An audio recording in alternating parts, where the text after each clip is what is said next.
Okay, welcome to the 2015 Transforming Assessment webinar series. This year we're going to have another lineup of about 10 or so speakers once a month. And today's session is by Kate Coleman and David Gibson. David is from Curtin University in Western Australia and Kate is from Deakin University in Melbourne. So they are going to talk about digital badges and how to create, credential and carry forward digital learning evidence. So David and Kate, could you take it away, please? Thank you very much, Matthew. Kate, I think is going to be our first speaker, and then we will probably bounce back and forth. We also invite folks to chat into the chat box as we go. Hi, everybody. This webinar, I guess, today is a really interesting one for us to be able to present as a part of our research, our practice, and some of the things that we've been learning as a part of an OLT project led by Professor Beverly Oliver here at Deakin and in a joint project that we're working on with Curtin. We've been really interested in, as Matthew said, in this curation and creation of evidence and what that means in relation to open digital badges, the kinds of spaces that we've been exploring and platforms for issuing of badges, and some of the things that come up when we start to talk about what badges are. So I'll ask a very quick question at the start about what people knew. And it's interesting because we've got a few smiley faces in here, which means people kind of know what's going on. And maybe they've earned a badge somewhere. We always face some newbies. And that they're actually the really exciting ones because we get to start to talk about what the opportunities and potential are for what digital badges might mean for us in higher education. And there are many different things in a whole range of different learning spaces, and hopefully we'll get to talk about that. So this is the project, and at the bottom there is the project site. I will drop that link in for you, and I'm going to try and drop some links in every now and again for you so that you know how to follow us in the outside world. And all of the project outcomes are being relayed here. You do need to log in, but once you're a member of the community, of which there's about 2,000 people, I think, currently running in this space, you can join the conversation with us and continue on this journey with us about what this might look like. So we have put this around 3 questions, and these questions, so that you know how this is working. The project outcomes, one of them was to develop a range of online professional development materials for higher education academics, academic developers, educational designers, and these 3 questions are the basis of our 3 modules. So really, it's, I guess, a beginning for us to start to explore what this means, and then for you to be able to come back and involve yourself more in the community around the kinds of questions that we're facing, and the answers keep on changing, which is what's exciting in this space as well. So what is badging? How can I use it to warrant learning and motivate students? Now, we've had lots of discussions around what warranting learning is, what evidence is, what curation is, what it means to think about evidence of learning, and some real shifting in thinking around assessment, and how we can start to use badges in this space in formal learning experiences, but then what students bring in portfolios of evidence from non-formal and informal learning spaces as well. And when we get down into our discussions about what's happening in our own spaces, for David at Curtin and for me at Deakin, we can really start to see how these pieces of evidence from a whole range of different experiences that these students are engaging in, and how they're going to piece this narrative together is so imperative to what it means to issue a badge on top of that, from my context anyway. And so that you know, I am an e-portfolio researcher and I research digital credentials. So my whole perspective on badges, and I'll out myself, right at the start, is that I think that portfolios are imperative for the trust networks to work inside the open badge space. And I think that developing narratives for students inside courses is one of those things that can start to connect the dots for students within courses where they're either already unbundled, purposely or not purposely, and students are having to make connections between their learning experiences from what's happening inside and what's happening outside. And I think that portfolios do that. Badges on top of portfolios, to me, are a really interesting space for us to think about. So this is what a badge is. And poor Erin Knight has also too on the end there. I have this lens image up because for me it's a really important perspective on how to look at portfolios and what portfolios and badges do together. That's my lens. In terms of your lens, it could be, you know, what do badges mean for motivation in my space? What do badges as incentivizers or badges inside learning management systems mean to me? I think that the lens is really an important one to put right up front. So I've outed myself, and I think if you can think about the position that you're in right now, the perspective that you have on assessment, on learning and teaching and research, and keep that at the forefront, and then start to think around the way that you see badges in that space, it might start to, I guess, you can start to see the potential and the possibilities and the opportunities for badges in your context. So MacArthur Foundation, Dan Hickey, Erin Knight from the Badge Alliance, we have all started to shift our thinking in what we think badges are. You know, so right at the start, MacArthur Foundation talks about this validated indicator. You know, so what does this indicator represent? The sign, the signifier, this little PNG image that sits on the outside, and then what is sitting inside the metadata of the badge. The artifact that's containing so much information. There's so many things, not just the evidence, but a whole range of artifacts that might be wrapped up in a portfolio, the narrative that goes along with that, and then all of the rubrics and the stakeholders and the feedback. There's whole teams and collaborators that sit behind what happens in badge ecosystems. And then when we start to talk about badges as credentials, and that's why I think this lens is a really important one to consider as we go through our story in this space. You know, are you looking, what is your role inside the university? Are you looking at how badges are going to work in the institution? Are you, I just read a message, sorry. Are you thinking about how you are thinking about this in your classroom? I get sent messages all the time. Can I just issue a badge in my class? I'm like, well, yeah, sure, but there's a few things you need to start to think about, which we're going to explore when we start to talk about courses and assessment as well. So there's a kind of really quick intro into what a badge is. I'm going to, as I said, dump some information for you along the way. A really great site came from Badge Alliance. They sent me, you know, I came up in my Twitter feed again this morning. I think it was a great one to kind of remind me that what badges were. So there's a why badges in there. And I think that this is, again, reading this through your context will start to invite you into what the possibilities are and what might be sitting inside the opportunities in this space. So I'm going to leave this open to David because David's got a really great perspective on what badges are. Yeah, thanks very much for those comments, and I'm glad to have this first page with the word open in front of badges, because if you think about that idea of the validated process, what's the difference between that and a grade and a test result and an end of course grade and then a grade on an assignment and then adding those things up to become a whole degree program? So there are forms of recognition, some of which are not open to the world and others that are.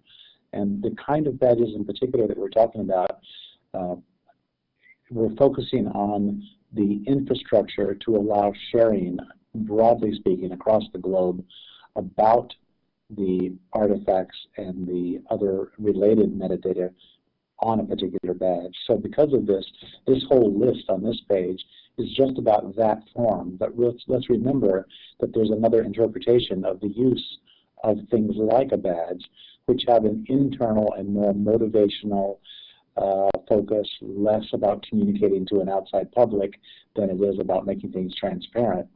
Now, the interesting thing is both types of badges, whether you keep them internal or whether you're aiming to build a system to share with the world, in both of those cases, they share many of the same kind of characteristics.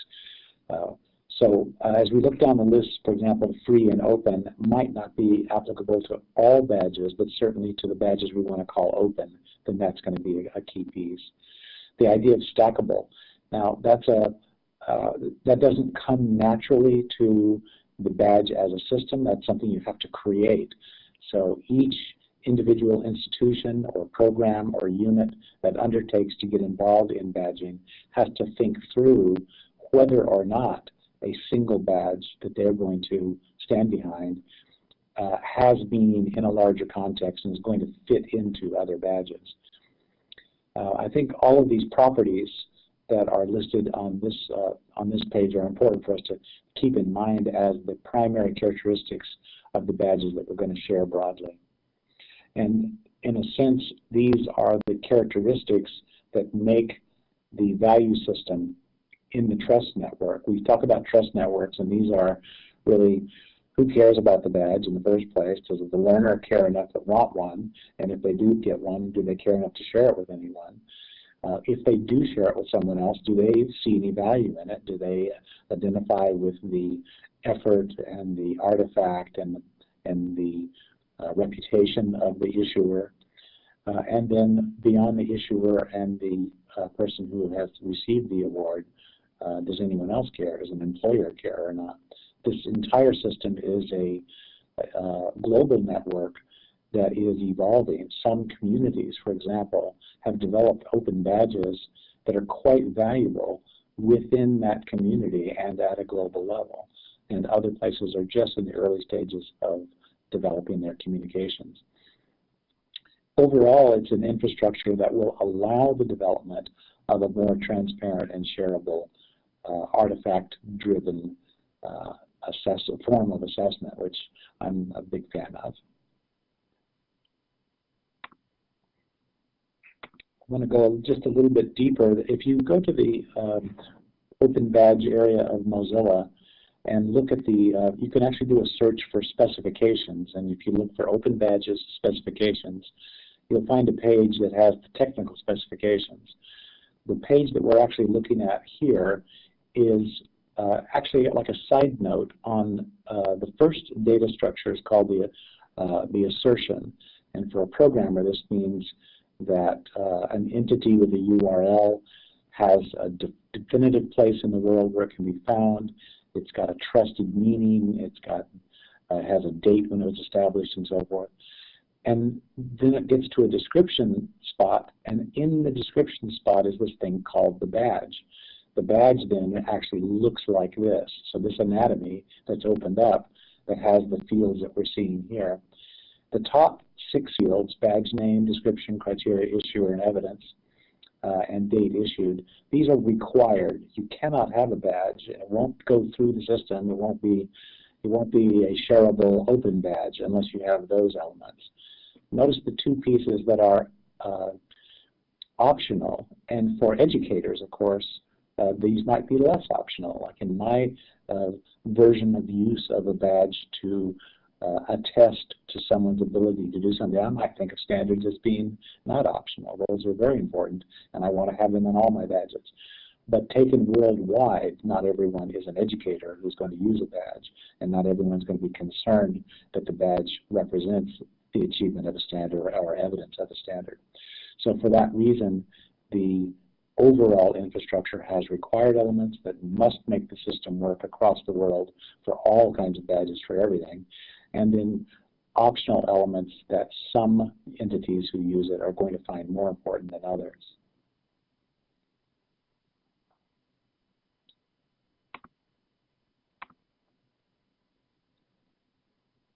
This page begins to talk about the role of the issuer, the recipient, and where things are stored.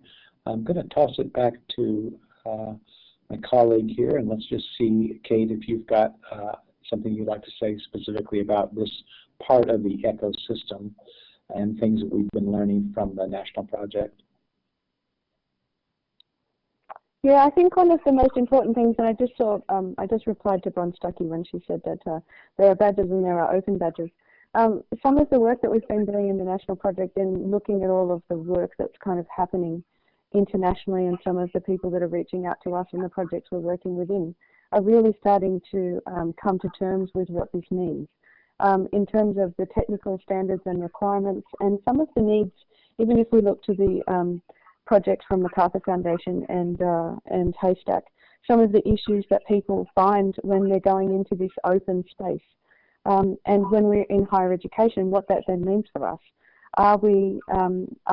Should we have some concerns around keeping evidence and attaching that to the back of the badge?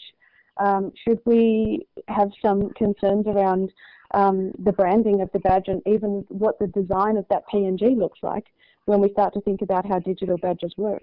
There's a whole range of issues that start to come up for us when we start to think about what maybe the digital space might be and what the open space might be. What the identity of the badge issuer is and how important that actually is in higher education. When a student, if we're thinking about badges that sit alongside or next to transcripts, who issues that badge and the information that's contained within that badge and the evidence that's also within the metadata of that badge are really important things, not just for the student identity, but for the person who's going to read it. So when we talk about badge issuer and then we talk about these kinds of badges and what they represent and where they are, where is the badge going to go to? Who are we thinking about in terms of audience? What is the purpose of this badge? And so when we talk about badge names, descriptions, criteria, and then we're starting to talk about assessment and we're talking about open badges, are we putting our assessment criteria, if we're talking about badges and assessment together, is this going up online to be open and are we going to have concerns around credibility and issues of things being valid to the communities? And then when we move further through these professional networks and employment sites, how can we in higher education make more connections between the kinds of badges that we're designing, the requirements that we've got for them, the audience that we've got for them, and ensure that we are collaborating so that we are all on the same page. If we're designing badges in courses, we need to have a relationship with the advisory groups. They need to be on the same page with us around the standards and the criteria. We need to be clear about what that is because then it's open. It's open to the whole world to come in and have a look at. And then the badge benefits are incredibly wide and we know what they are. I think without even really understanding maybe all of the issues and complexities of open badges, we can understand that this is going to have significant relevance for us in higher education. But when we talk about open, and we know we've been talking about open education for such a long time, and most people get pretty nervous about it. What does it mean to actually be open? We do need to have those discussions when we talk about open badges. Otherwise, we might just have badges for incentives and badges for motivation, and they're just internal badges. But that discussion does need to be had. And I think when you think about this image, this infographic as an ecosystem, there's all of these stakeholders that are incredibly important to the whole ecosystem for the ecosystem to work. Kate, if I could jump in just a second. We've had a couple of interesting side comments and that relate to this idea of the ecosystem as a whole.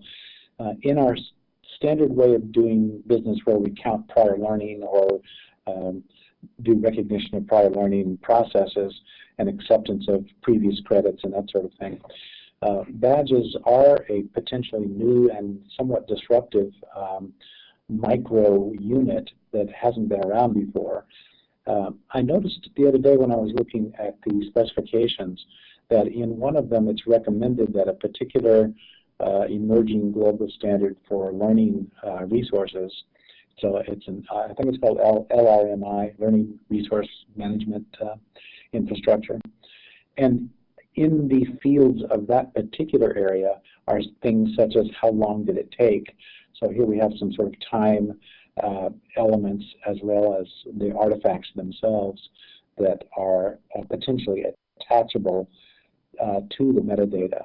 So in an educational context, even if the rest of the world who is sharing open badges don't require the artifact, in an education environment at a particular institution, let's say like a Curtin University, we may say, well, badges will be accepted here, but we'd like to see the artifact, and we'd like to know we're going to find out who the issuer was. So if the reputation of the issuer is strong, let's say it's a badge from an online MBA program from Stanford, and someone gets a badge from their MOOC, and it's a Stanford MOOC and so forth, and we understand what that is, that's going to hit the deck somewhat differently than a badge from an unknown issuer or one that we haven't had familiarity with.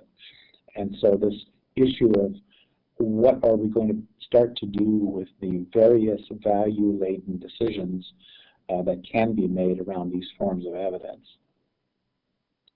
And thanks for Malcolm for putting that on for that. Yeah, and I'll look for the page just so I could share with you the technical specification page so everyone has that in relationship to our talk.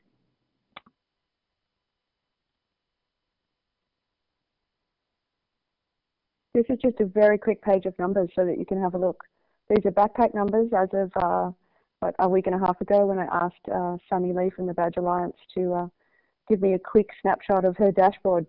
So we've got, you know, on the 15th of Jan, 43,000 earners. This is just the information coming from Backpack. And as Sunny Lee said, you know, there's various issuing platforms on the in the system, and so it's looking like around 4 million badges issued at that moment in time, which I think is really interesting when we start to talk about trust and value, and for us in higher education, starting to talk about currency, adding new currencies into the system that, you know, already has a built-up value network and a number of trust systems already. And what happens when we start to disrupt that this way? I remember having a conversation with Mozilla a year ago, and they said that someone in higher ed had said to them, you know, well, we don't need to think about that yet. And their reply was, well, the train has left the station. And I think from numbers like this, you can see that, you know, these are becoming important artifacts in non-formal and informal learning spaces. And we're also seeing through our project how important they are in formal learning spaces right now and what they actually start to mean for us in higher education. That's my quick version of one of my collections in my backpack. But what this means to me as a credential is something that we've been focusing in on the project. And when we talk about open badges in higher ed, this is one of the things that we really need to start to think about. Even at Ascolite in Dunedin in New Zealand last year, somebody called out in one of the workshops, so what's the difference between a badge and a credential? And it really did spark some interesting conversation from a number of different perspectives. And I think that people's lenses need to be pretty clear when they start to talk about those conversations as well. And for, you know, if you're in a particular position as a course director, maybe the badges that you're issuing or want to issue are not credentials, they could be micro-credentials. But the way that I look at my badges that I've shown you here, I call my badger badges, things that are specific to my identity are actual micro-credentials. There are specific skills that I know how to do and a commitment to the Badge Alliance community that says a lot about me as a researcher and a practitioner, and to me are credentials. So we started to see this real shift in thinking, and there's, you know, articles that we were chasing in 2013, early 2014 around, you know, out with the badge and out with the degree and in with the badge.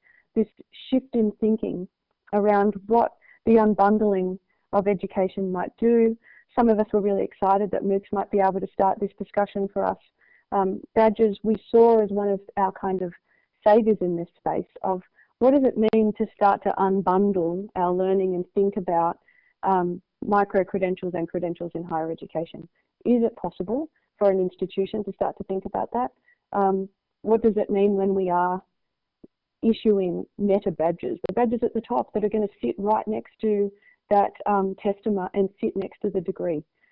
What are the implications of that? And what are some of the things that we need to look at inside our institutions?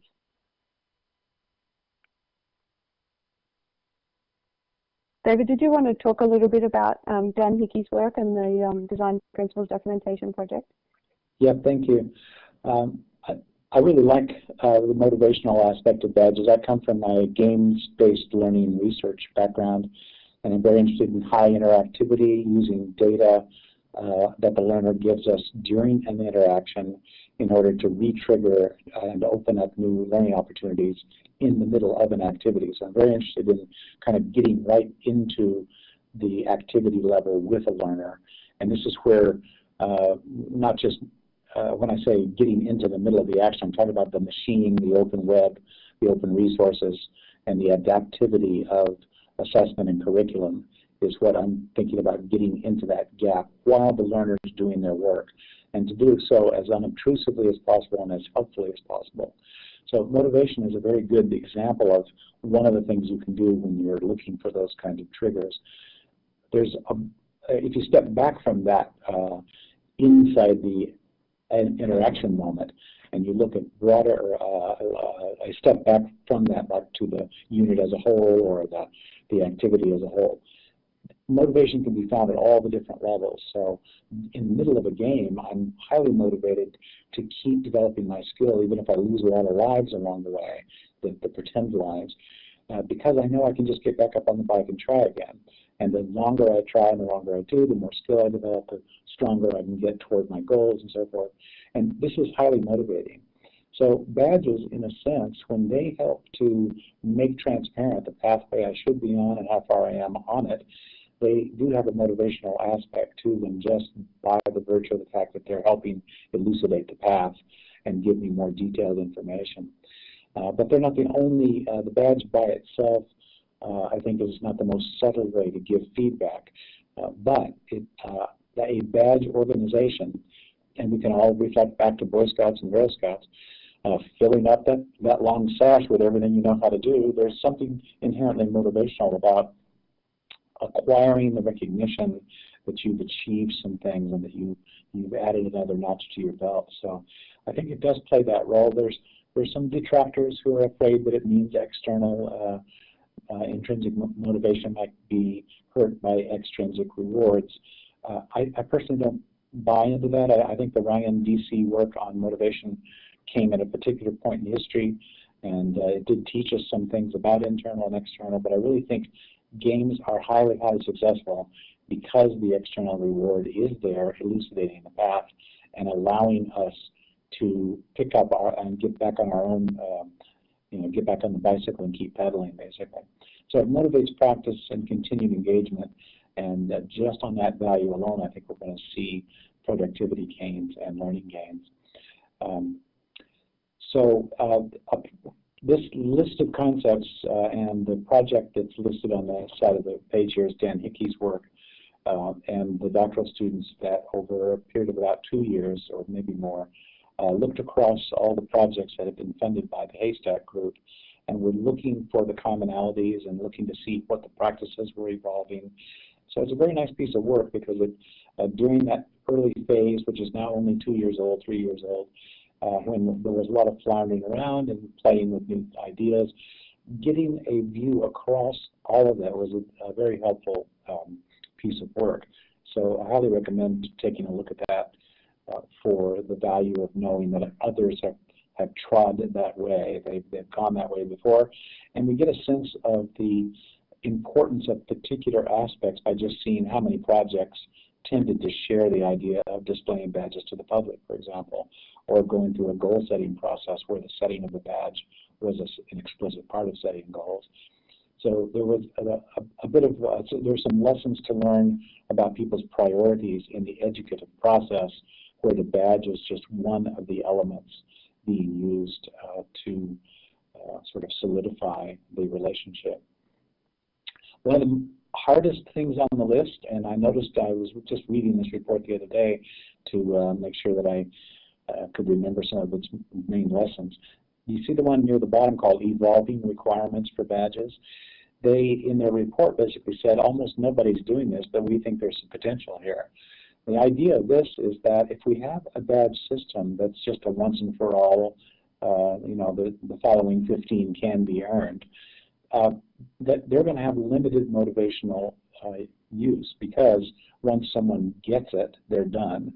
That's similar to the way we treat units in learning and grades now, and actually it's one of the sort of sad things that we notice happens to a fourth grader when they stop doing learning for the love of learning and they're just handing in an assignment because the teachers asked them to.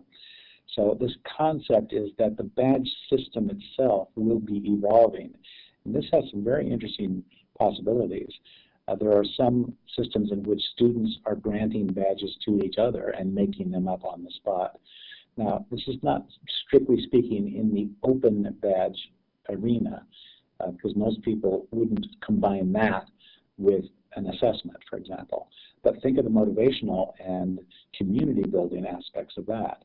That has great potential for peer-based arising of recognition patterns within a community. So it can very much foster a community of learning. They did not find that that was prevalent in these early stage projects. So my sense is that that kind of thinking, that the badge itself and its role in a hierarchy of other badges and its role in a system, that's going to come along later as systems mature and as they kind of get tired of their own work. It's the ho-hum moment of after we've had the 15 badges that we've just defined, and they've been sitting here for 4 or 5 years, and everybody we know has one. Now what? So I think that process of evolution was interesting to think about. If we do this well in wherever we find badges, we will have thought ahead about the possibilities of evolving.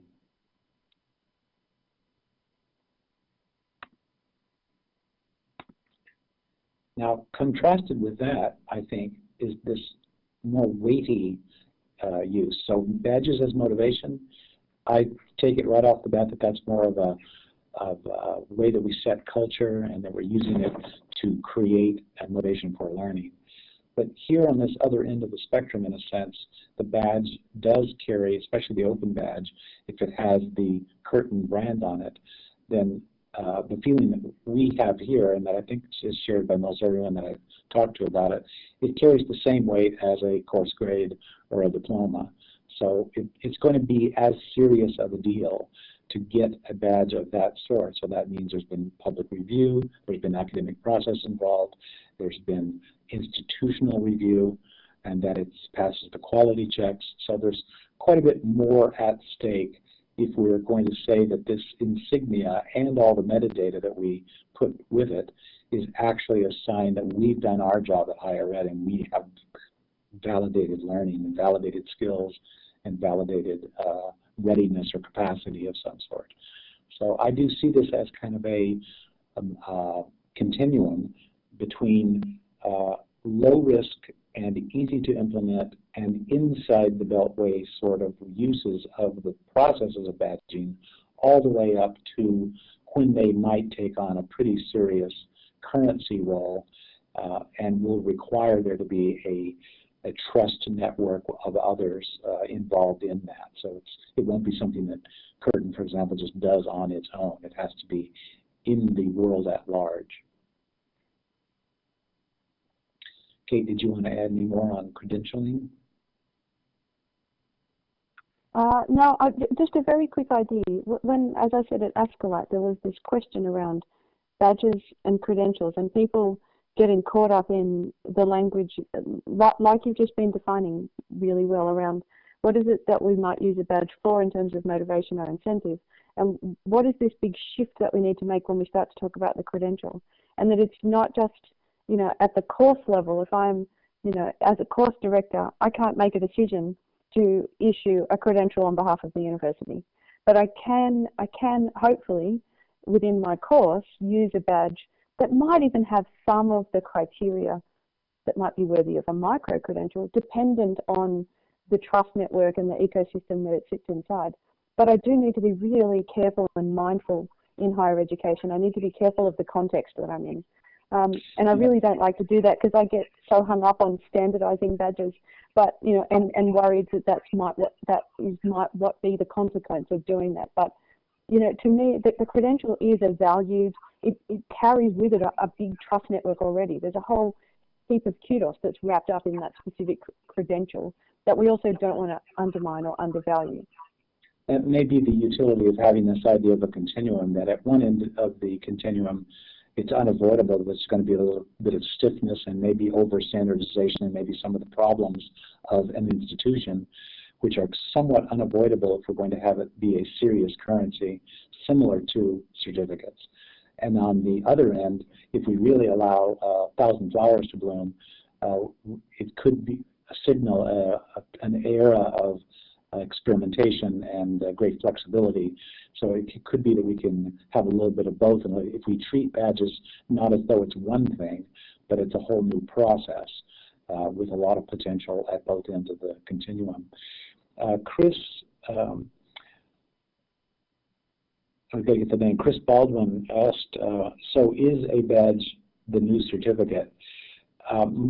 My thinking on this is that certificates are not going to go away. I was talking with Christine Ewan, who was doing the OLT review of things in the credentialing area, and we were just talking about this the other day, that the certificates have kind of, in a sense, arisen in an interstitial place between unit grades and diplomas to create more flexible unbundling options.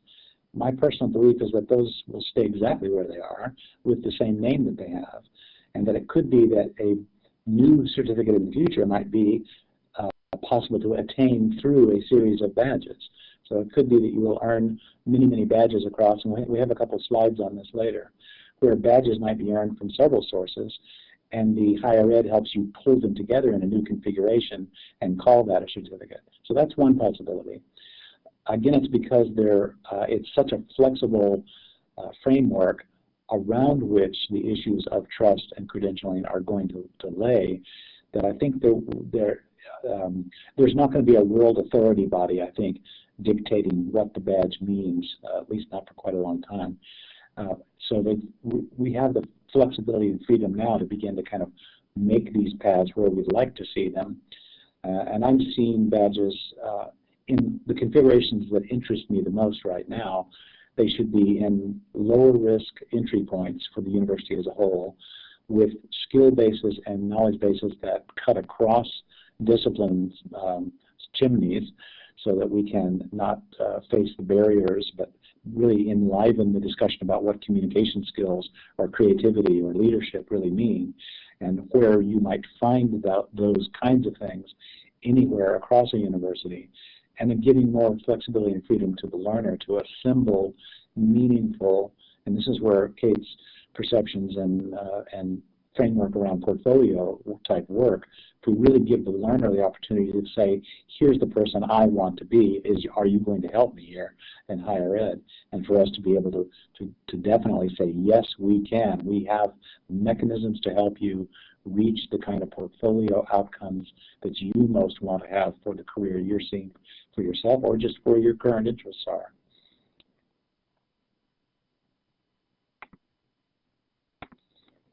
So we come to this area of trust networks and value, which we've also touched on, that the value of the badge is not going to be inherent to the image itself.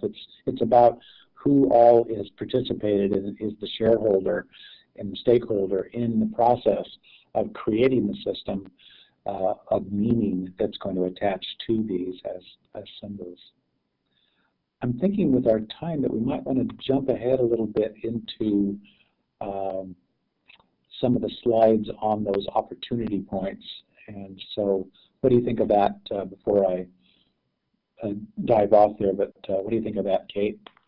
Yeah, I think it's good. And I think that these are just questions posed to you by what's happening in the literature around higher ed right now anyway. So, I think the next couple of slides are just questions. And then I think we really do need to get onto what this means to assessment, because that's where we get into the gutsy conversation.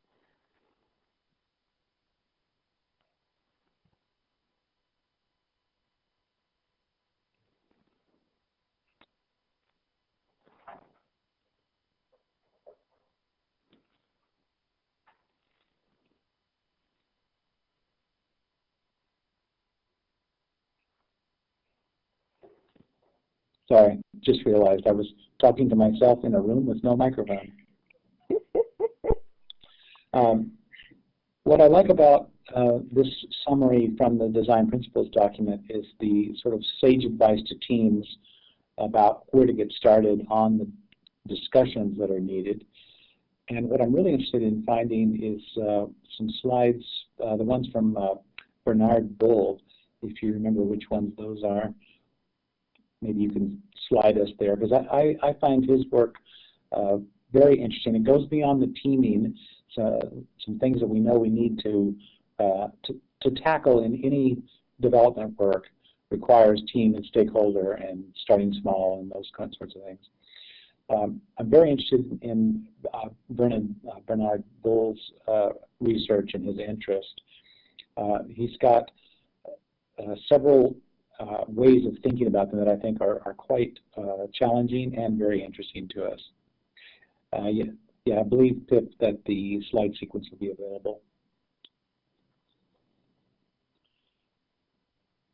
And this, I think, builds off of where we were just talking about the role of the micro-credential and the trust network in the jump-off point that the digital badge is a new way to concisely represent a bit of work that has gone into the creation of an award, and it's in a very shareable format that can be utilized and reutilized in a lot of other contexts. So if we look at the next one, this one in particular, this is a good starting point. So here is a concept in which some badges from outside the university are making their way into a Master of Science in Educational Design and Technology. Now, this is a lovely way to start thinking about this. So we already have these programmatic configurations that lead to a Master of Science in Educational Design and Technology, and these are things that must be done. Instead of thinking about the things that must be done as only units and courses of study, the things that can be done include some badges now from outside organizations and from experience and things like that.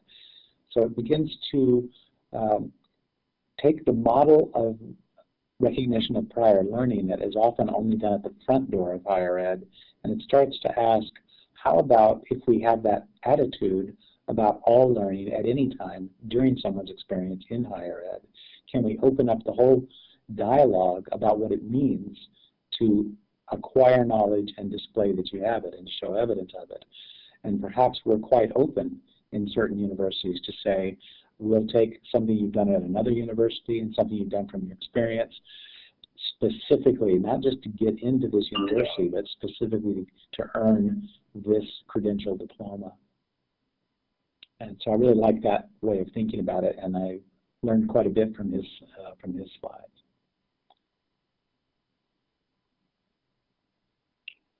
Glad to see the little responses on coming on this, the side chat on this. And if this inspires other questions and other ideas, I think that's fantastic. Let me go to another one, because this is also very interesting. How about a future in which, in fact, this future is on the doorstep. For those of you who don't know about Open Educational Resources Universitas, that's OERU, and it's at oeru.org. That's an open resources project that has several universities joined together to agree that a cross-university degree will someday be attainable through open educational resources that each university has offered to the table. So this is a philanthropic kind of viewpoint, because each university, of course, is giving away some of what they have for a larger purpose of letting larger numbers of people have access to the fullness of degree programs through these kind of flexible arrangements. So in this particular slide, again from Bernard Bull, is envisioning a time when a cross-university degree might be made up of segments and badges, and these badges, again, are crossing across courses and units. They are more like a performance assessment signifier that the universities have acknowledged that a particular level of knowledge, skill, or capacity has been achieved and has been demonstrated or has been evidenced. And then these, by virtue of them being able to be reconfigured through creditable and trusted agreements across the universities, can be reconfigured in brand new ways. An example of this might be in the days before bio had met chemistry and called it biochemistry. You could imagine someone at one university got a biology degree, and they went to another university program and had to go through all of the same requirements to get a second degree in chemistry. And in the future, maybe they can just say, hey, how about if I ask for a biochemistry experience and you guys help me assemble what I need to have in order to achieve Now, I use that example because biochemistry is already a degree program that has gone through the problem of figuring out, oh, what parts of bio are important, what parts of chemistry are important, can we put these together and make a new thing? In the future, with unbundling and rethinking, why can't we have that kind of discussion about anything that is of interest in the higher education arena? That's kind of the question that I'm tumbling around in my mind with these days.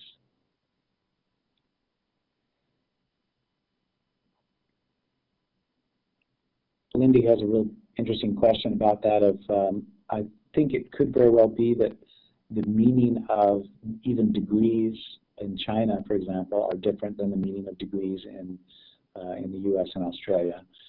And in India, for example, getting industry certifications stacked up is a very important activity, probably as important or even more important than getting a single degree from an institution. So I do think that you're right, that there's probably a change of culture, a change of practice happening where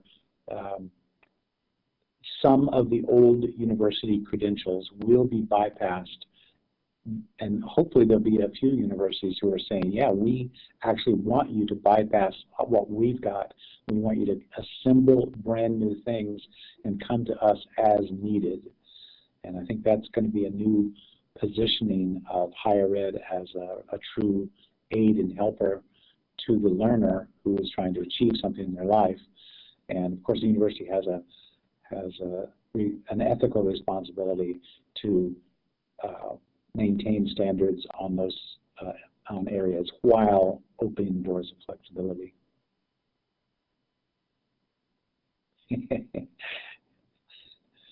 Yeah, I like the graveyard analogy there. Kate, jump in if I'm missing anything or not saying something and I need to be. No, fantastic stuff happening here. And, you know, this who needs the credential thing is really challenging for us in this space because we're sitting here in universities that are, you know, I have many credentials. I'm finishing a PhD and after a credential.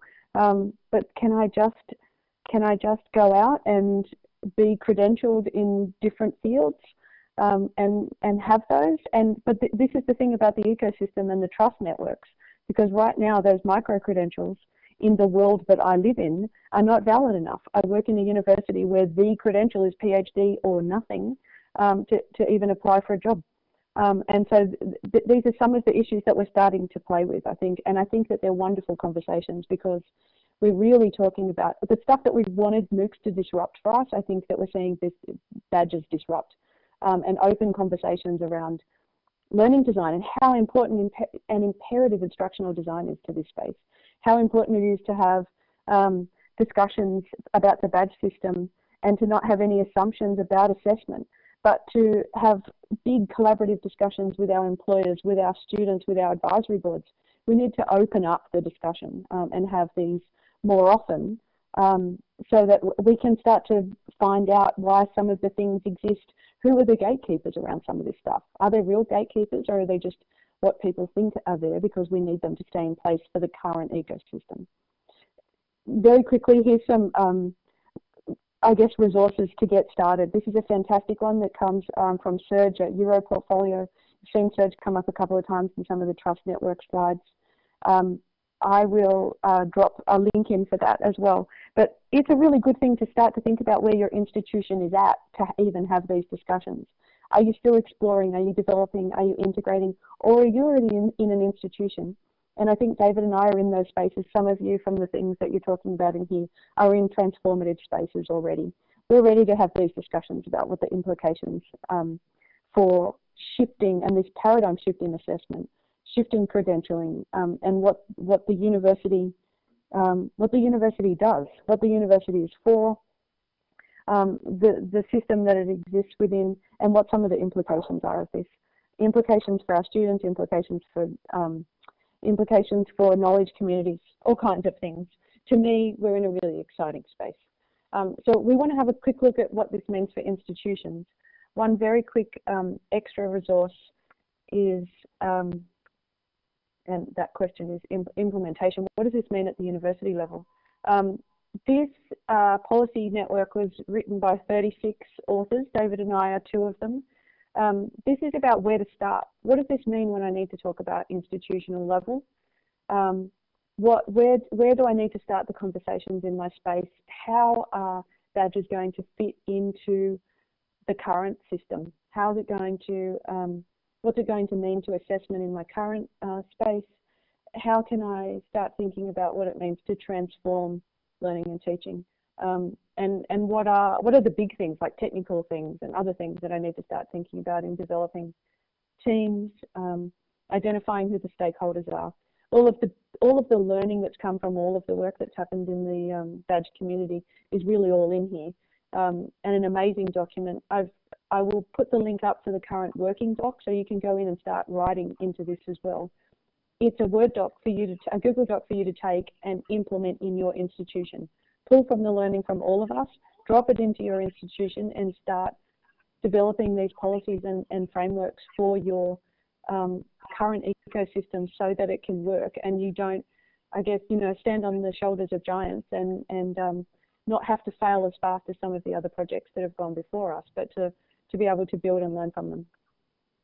You know, as we get a little closer to our ending point, I just want to make it clear that Kate and I are going to continue to work in this arena. We are working together on a chapter. We've got the policy kinds of work that are of interest, and certainly want to keep the network alive, meet new people, and involve others in the experimentation and the moving forward. So if you feel like this is an area of interest to you, you want to do some more work on it, we'd love to hear from you and figure out ways to stay connected and to take steps together.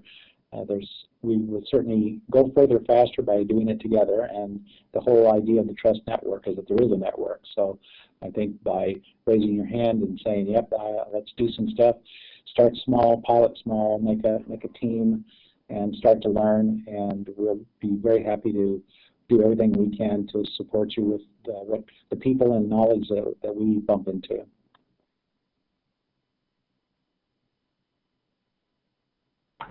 Pip, do you have a question? Would you like to use the microphone, or are you happy to type?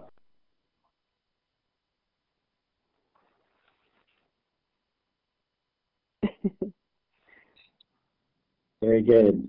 Well, that's great, and I hope that we can, maybe Matthew, with your help, get a hold of send out an invitation to the folks that were here today, and then do what we can to keep a network alive of interest and of so that we can support each other as questions come up and learn from the experimentation that goes on in other places. Excellent.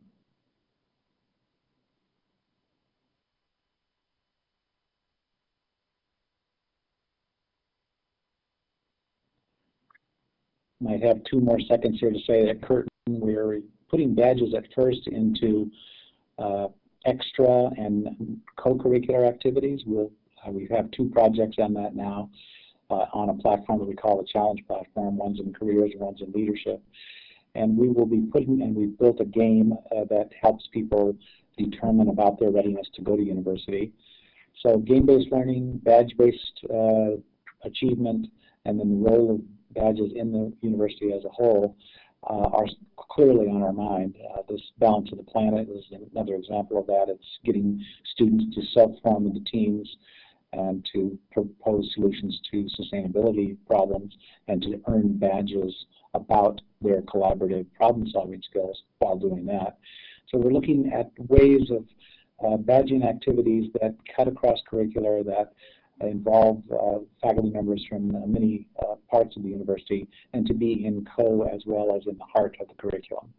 And the policy document that was just shared earlier is of great interest to us. We want to pick that up and make it Curtin specific and get the review process done on that, and to begin to kind of lay out the pathways of possibilities so that as we move into the badge space, more and more people are aware, oh, that's what they are, that's what they can do, and there's the role that they play.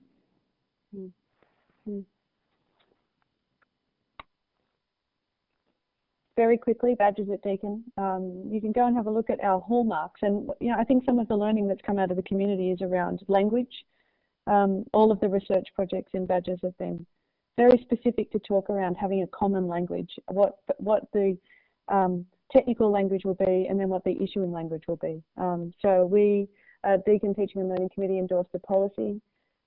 We have pilots in 2015 and the establishment of these new awards. This is our MOOC, one of the MOOC badges from Deakin Connect. But these hallmarks will be in purpose-built portfolios for students called Deakin Sync. You can see badges up there in the upper right corner based on the Deakin graduate learning outcomes. So we're looking at badges at the kind of meta level, what it means to look inside transcripts and see some of the hidden granular aspects of what students need to demonstrate for employability and assurance of graduate learning outcomes, and look specifically within the courses and think about how the course teams work. So all of the learning we're putting into this place, you know, it's at course level, it's awarded in partnership. They're not credit bearing at the moment, so that we're not going to use them for RPL because there's some other things like we talked about around credentials we need to get right. We don't want to disrupt the economy because we don't want to devalue the economy. You know, I think that if we're going to introduce an economy, we've got to make sure that everything that's in that economy has value and maintains its value. Any of us in this space have these conversations around value and credibility all the time. And I think there's some of the really exciting things to think about. All of the words that you've seen on all of these slides are what, you know, are incredibly important to what is happening at Curtin and happening at Deakin. And we've taken on all of that learning to think about what it means in our ecosystems. You know, so you see it's embedded into our curriculum framework at Deakin. This is all available online, so you can go and have a look. But as David suggested to everyone, please be a part of the project. I'm the project manager on it, so there's my email there. If you want to send us some things, stay in contact with us. But this is a strategic commissioned project from the Office for Learning and Teaching, and one of our outcomes is to network, to bring the communities together, and to ensure that in you know, in the network in this space that we keep these conversations and share and collaborate and learn from each other, rather than Cheryl Grant to so beautifully fail and fail fast is one of the quick learning aspects of open badges. But I think if we learn together, we'll fail fast, but we'll learn pretty quickly. That's me. Thank you. Thanks very much for this opportunity, everyone. And it's been a pleasure to be a part of the discussion today, and look forward to next steps with the whole team.